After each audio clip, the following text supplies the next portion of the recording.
В маленьком городке жил добродушный Джо, известный своим большим сердцем и желанием помогать другим. После долгих размышлений о том, как он может изменить жизнь детей, оставшихся без родителей, Джо решил усыновить одного из них. В итоге он взял к себе 10-летнего мальчика по имени Тимми, который наконец смог почувствовать себя в безопасности после непростых времен в приюте. Первые дни в новом доме были наполнены радостью. Джо стал для Тимми не только опекуном, но и настоящим другом. Соседи восхищались щедростью Джо и его готовностью заботиться о детях, но параллельно они стали замечать, что он часто посещает местный приют. Тимми, о котором теперь заботились, стал привыкать к новой жизни без страха и одиночества. Вскоре он завел новых друзей и начал мечтать о светлом будущем, которое у него появилось благодаря доброте и заботе Джо. Непродолжительное время спустя Джо снова направился в приют, в котором он стал не только постоянным посетителем, но и, судя по всему, человеком, готовым на все ради детей. Он вернулся домой с хорошей новостью. Джо усыновил 8-летнюю девочку по имени Сара. Хотя Тимми, конечно, был рад новому другу, в глубине души он начал испытывать беспокойство из-за того, что Джо все чаще привозил новые лица в их дом. Сара, чувствующая себя неуверенно и искренне желая поддержания дружбы, часто искала утешения и поддержки у Тимми. Между ними начали формироваться крепкие узы, но с каждым новым усыновлением Тимми становилось все труднее справляться с нарастающим чувством тревоги и неуверенности. С прибытием Сары и последующими усыновлениями соседи начали беспокоиться о том, что происходит в доме Джо. Вскоре они заметили, что поведение детей казалось странным и вызывающим, и начали всерьез задумываться о том, что может скрываться за благими намерениями Джо. Люди начали сомневаться в истинных мотивах Джо, несмотря на первоначальный восторг и восхищение его деятельностью по усыновлению. Некоторые местные социальные работники проявили любопытство и желание разобраться в ситуации, но пока у них не было достаточных подтверждений, чтобы начать расследование. Люди делились своими сомнениями, но так как большую часть времени они наблюдали за Джо, все понимали, что говорить открыто значит рисковать встречей с его норовом. Тем временем Джо продолжал усыновлять детей с совершенно уникальными историями, и вскоре в его доме уже находилось 5 энергичных детей. В жизнь Джо ворвались яркие краски, и дом стал полон смеха и радости. Однако от чего-то ощущение неловкости не покидало соседей. Они начали обсуждать растущее число детей в доме Джо и его поведение. Никто из них не решался выступить открыто с предупреждением, ведь Джо всегда проявлял заботу и доброту к детям, и даже самый малейший упрек казался неправильным. Каждый вечер соседи уводили свои мысли в сторону, наслаждаясь тем, что видели счастливые лица детей. Но чувство тревоги становилось все более ощутимым и невыносимым. Учителя, работающие в школе, которые посещали дети Джо, начали замечать определенные странности в их поведении. Дети заметно отличались от своих сверстников и проявляли явные признаки социальной отчужденности, что вызывало настороженность у педагогов. Поначалу они пытались разобраться в происходящем, но позже это стало серьезной темой для обсуждений на учительских собраниях. Многие учителя фиксировали у детей случаи чрезмерной дисциплины, а также их обзор в сложные ситуации, когда они оставались одни без надзора. Все эти тревожные знаки накапливались, и спокойствие в классе нарушалось с каждым новым днем. Это привело к тому, что педагоги начали обсуждать необходимость обратиться в органы опеки с просьбой проверить обстановку в доме Джо. В это время местные новости начали активно освещать жизнь в городе и затрагивать тему Джо, называя его маяком надежды. Репортеры описывали его как человека, который готов рискнуть всем ради благополучия детей, оставшихся без родителей. Но несмотря на все окружающее восхищение, сам Джо уклонялся от прямых вопросов о своих мотивах, акцентируя внимание на своей любви и заботе о детях. Это вызвало еще больше подозрений, когда один из репортеров заметил странности, касающиеся комнаты с усиленной охраной, доступ к которой был закрыт. Это открытие привлекло внимание и людям, и местным властям. И вскоре все они оказались втянутыми в этот запутанный и неприятный сюжет, который только начинал раскрываться. Вскоре после этого миссис Кларк, опытный социальный работник, обратила внимание на синяки, появившиеся на теле Тимми.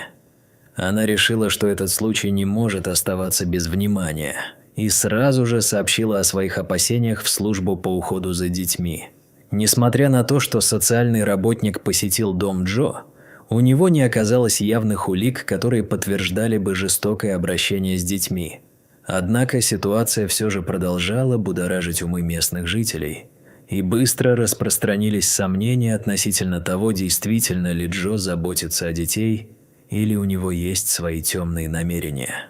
Эти чувства заставили офицера Майкла обратиться внимание на деятельность Джо и начать за ним следить, чтобы выяснить правду. В то время, когда Майкл стал незаметно наблюдать за Джо, его внимание привлекли некоторые странные действия и завершенные поступки, которые он стал фиксировать в своем дневнике. Он начал замечать, как Джо частенько совершал ночные прогулки, а возвращался в очень поздние часы, часто паркуясь в изолированных местах. Эти подозрительные поступки не давали покоя Майклу, и он решился зафиксировать каждое его движение. Каждый шаг Джо знакомил Майкла с его потенциальными темными делами, и с каждым днем его опасения только возрастали. В конце концов, готовясь к раскрытию правды, Майкл начал понимать, что безопасность детей могла зависеть от этих наблюдений и заботы о них. Вскоре подозрения Майкла начали укрепляться, когда он заметил множество новых посетителей у дома Джо, которые не задерживались там надолго. Эта деталь вызывала еще большее беспокойство, особенно когда во время одной из таких поставок ему так и не удалось уловить ни одного прощального слова между детьми. В глубине души Майкл знал, что у него нет доказательств, но все же решил восполнить этот пробел. Он связался с приютом, откуда произошли усыновленные дети, и начал запрашивать информацию о них. Учитывая, что большинство историй не совпадали с реальностью, он стал еще более уверенным в своих подозрениях относительно деятельности Джо. Собрав все необходимые улики, Майкл решил, что ему срочно нужно установить скрытые камеры в доме Джо для документирования доказательств. Он понимал, что безопасность всех детей зависит от раскрытия правды о том, что на самом деле происходит за закрытыми дверями. Однажды один из детей, Алекс, смело поделился своими страхами с мисс Робинс, его учительницей, что только усилило ее подозрения относительно Джо и всей ситуации в целом. Беспокоясь за каждого из детей, она поняла, что должна сделать что-то важное, чтобы гарантировать их безопасность и помочь им вырваться из ненадежного окружения. Тогда мисс Робинс, понимая, что время на исходе, решила посетить дом Джо под предлогом проверки состояния здоровья, пристраиваясь к родительским задачам. Она обратила внимание на тревожные взгляды Алекса, а также на напряженность в атмосфере в целом. Эти моменты заставили ее принять решение, что необходимо продолжить расследование и связываться с Майклом, чтобы поделиться своими наблюдениями и планами. Она встретилась с ним, чтобы обсудить возможные шаги, которые могут привести к раскрытию правды о ситуации. И обе эти смелые личности решили рискнуть ради здоровья и безопасности детей. Собравшись вместе, Майкл и мисс Робинс разработали план по спасению детей из дома Джо. Они понимали, насколько все это опасно, и что они должны принять меры, пока Джо готовился к своему ежегодному мероприятию, что только усиливало меры безопасности в доме. Тем временем Майкл и мисс Робинс оставались на связи и наблюдали за мероприятием, ожидая заметить какие-либо признаки беспокойства и тревоги среди детей. Они понимали, что их жизнь и будущее детей находятся в опасности, и решительность остановить Джо становилась с каждым днем все более очевидной. В то время, когда сборы достигли своего пика, Тимми неожиданно передал Майклу записку с просьбой о помощи. В ней он указывал на подвал, который вызывал много вопросов в связи с его странной охраной. Это стало для Майкла поворотным моментом. Он быстро передал записку мисс Робинс, и они оба осознали, что теперь самые главные действия должны быть предприняты немедленно. Они запросили ордер на обыск имущества Джо, чтобы собрать все необходимые доказательства того, что на самом деле происходило в этом доме, и помочь детям покинуть опасное место. Собрав всю информацию и доказательства о подозрительной деятельности Джо, Майкл и мисс Робинс подготовили рейд. Тем временем поведение детей становилось все более непредсказуемым и вызывало беспокойство у школьных властей. Не обращая внимания на свою уже тяжелую судьбу, Джо пытался перевести что-то важное ночью, когда это вызвало еще больше подозрений у Майкла. Он чувствовал, что время подходит к концу, так как у него было слишком много неопределенности и слишком много вопросов без ответов. Настал момент, когда Майкл и мисс Робинс координировали свои действия с местными социальными службами для планирования рейда на дом Джо. Каждое подразделение социальной службы и полиции тщательно подготовилось к этой операции, чтобы быть готовыми в любой момент. Они знали о возможности сопротивления со стороны Джо и были полны решимости действовать и спасти всех детей. Все в команде понимали свою миссию. И в воздухе царило напряжение, когда они дожидались сигнала Майкла о начале операции. Уже в назначенное время Майкл, который еле сдерживался от волнения, наконец дождался сигнала, чтобы начать рейд. Социальные работники и полицейские окружили дом Джо, готовые принимать любые вызовы, которые могут возникнуть. Это был напряженный момент, когда время казалось замершим. Все понимали, что жизнь и благополучие детей зависят от их действий. Каждый шаг, каждое движение могло решить судьбу многих. Ситуация вылилась в критический момент, когда Алекс скинул сигнал полицейским, фонариком указывая их местоположение в подвале. Данное действие дало команде сигнал к началу операции. Майкл и его команда, действуя быстро и организованно, начали штурм дома, и вскоре Джо, пытавшийся сбежать, столкнулся с Майклом здесь же. Столкновение произвело впечатляющее зрелище, когда напряженность обернулась к критическим моментам, и современные технологии приблизили их к спасению детей. Навязчивые действия принесли результат. Во время рейда полицейские обнаружили потайные комнаты и подозрительные контейнеры на первом этаже.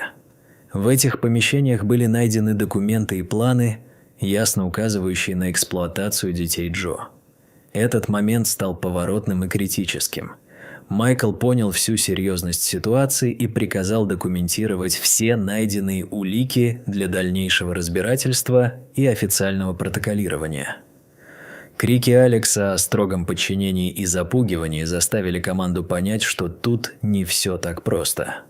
Криминалисты и эксперты, прибывшие на место, стали собирать все улики и вскоре нашли подтверждение жестокого обращения. Подвал, который казался просто частью дома, стал ключом к раскрытию всей преступной сети, скрытой за фасадом добродетели.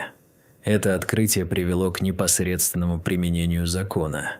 И вскоре все события стали поворотными не только для детей, но и для всего города. После того, как операция закончилась успешно, социальные службы взяли на себя заботу о детях и перевели их в отделение неотложной помощи, где они наконец-то получили необходимую медицинскую помощь и поддержку.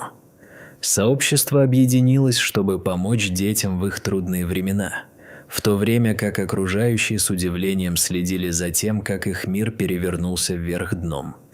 Каждый из них понимал, что ценные жизни детей теперь в их руках, и что их забота должна быть не только физической, но и духовной. Когда Джо был взят под стражу, сплошное недоверие и шок охватило сообщество. Люди были потрясены разоблачениями и узнали о существующей сети трудовой эксплуатации детей за видимой добротой Джо. Власти наконец осознали серьезность ситуации и обещали ликвидировать эту сеть, а также ужесточить контроль за такими делами. Это стало причиной для обсуждения и поддержки среди горожан, и вскоре они стали требовать изменений в существующей системе. Слухи о том, что случилось, подрывали доверие к социальной системе и ее работникам, и вскоре власти начали пересматривать свой подход к усыновлениям. Джо, виновный в тяжких преступлениях, получил длительное тюремное заключение, и его имя стало обозначать мрак и предательство среди людей, которым когда-то доверяли. Жизнь в маленьком городке потихоньку приходила в норму, и это настолько затмило их прошлое, что оно стало предупреждением для многих. И все же, несмотря на весь шок, сообщество стало осознавать предательство и необходимость борьбы за более безопасное окружение для детей. Власти инициировали множество мер по ликвидации сети. Этот трудный опыт стал уроком для многих, что доверие должно строиться заново. Дети, пережившие этот ужасный опыт, начали путь к исцелению с помощью социальных служб, которые предлагали им необходимую помощь и поддержку в их новой навигации после подобных событий. С течением времени Майкл и мисс Робинс стали героями местного масштаба, получив несказанную благодарность за свои усилия по спасению детей.